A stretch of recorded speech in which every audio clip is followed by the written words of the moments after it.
So what's up mga kapar? Ito naman mga kaparo for today's videos. So ito po yung rotor ng 25 HP mga kapar.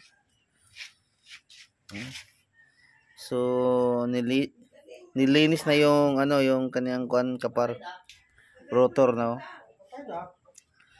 So pagkatapos nito mga kapar pagkatapos linis is pinturan nito mga kapar. Spray paint ang gamit namin mga kapar. So yan po mga kapar.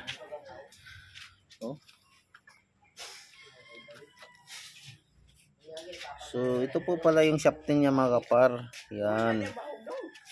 Dito rin. Dito sa banda ito yung pulya. At dito naman sa banda ito yung fan blade niya mga kapar. Diyan nakalagay.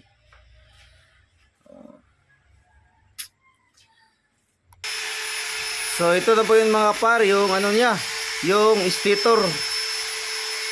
So binibik na natin mga kapar kasi tapos ng tapos na nagbarnish. So tingnan natin mga kapar. Yun. Mercury yan mga kapar. Mainit yan. 100%. 5 years warranty ito mga kapar.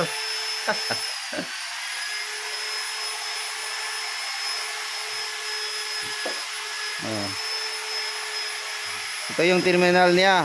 So 6 ang lumabas. Kasi naka wide delta ito mga kapar.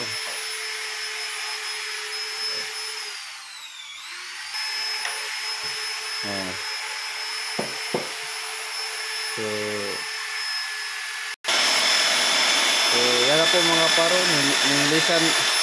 nilinis na yung yung shafting niya mga kapar. So ginamitan ng round steel brass saka hand drill.